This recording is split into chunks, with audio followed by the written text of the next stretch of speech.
Hi friends, బెండకాయ కర్రీని గ్రేవీగా టమాటా చింతపండు వాడకపోయినా కానీ చాలా టేస్టీగా కొత్త వేలో ఎలా చేయాలో చూసేయండి. ముందుగా బెండకాయల్ని చిన్న ముక్కలుగా కట్ చేసుకోవాలి. 2 మీడియం సైజు ఉల్లిపాయలు సన్నటి తరుగు, 2 పచ్చిమిర్చి చిన్న ముక్కలు, ఒలిచిన వెల్లుల్లి రెబ్బలు అవి కూడా చిన్న చిన్న ముక్కలుగా కట్ చేసుకుని, 1 ఇంచు అల్లం సన్నటి తరుగు. నెక్స్ట్ ఒక మిక్సింగ్ బౌల్ తీసుకుని 1/2 కప్పు పెరుగు వేసుకోవాలి. తగినంత ఉప్పు, 1/2 చెంచా కారం, పసుపు, ధనియాల పొడి, జీలకర్ర పొడి వేసి మిశ్రమాన్ని బాగా మిక్స్ చేసుకోవాలి. ఈ కర్రీలో మసాలాలు లాంటివి ఏమీ వేయడం లేదు.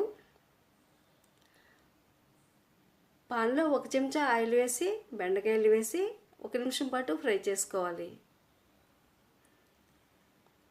కొద్దిగా ఉప్పు పసుపు కూడా వేసి మరొకసారి బాగా మిక్స్ చేసుకుని లిడ్ కవర్ చేసి ఒక 2 నిమిషాలు మగ్గించాలి.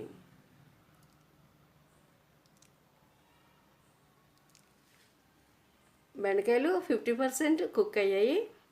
వీటిని ఒక బౌల్లోకి తీసుకుని అదే పాన్లోకి 3 చెంచాలు ఆయిల్ వేసి కొద్దిగా ఆవాలు, జీలకర్ర, ఎండుమిర్చి వేసి ఫ్రై చేసుకోవాలి. 1 కప్పు ఆనియన్ తరుగు,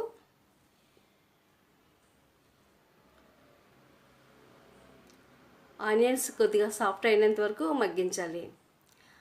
పచ్చిమిర్చి, వెల్లుల్లి తరుగు, అల్లం తరుగు కూడా వేసి మరొకసారి బాగా మిక్స్ చేసుకోవాలి.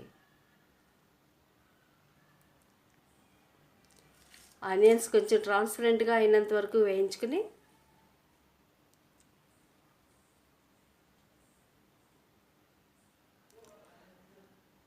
పెరుగు మిశ్రమాన్ని పాన్లోకి వేసేసుకోవాలి. ఒకసారి బాగా మిక్స్ చేసుకుంటూ 1 నిమిషం పాటు ఫ్రై చేసుకోవాలి. కొంచెం ఆయిల్ సపరేట్ అయినంత వరకు వేయించుకుని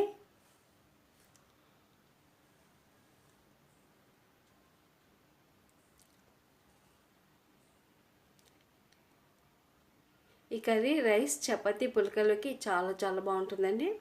1/2 కప్పు వాటర్ వేసుకుని మీరు గ్రేవీగా కావాలనుకుంటే 1 కప్పు వాటర్ వేసుకోవచ్చు. నెక్స్ట్ వేయించుకున్న బెండకాయ ముక్కలను కూడా వేసేసి మరొకసారి బాగా కలుపుకుని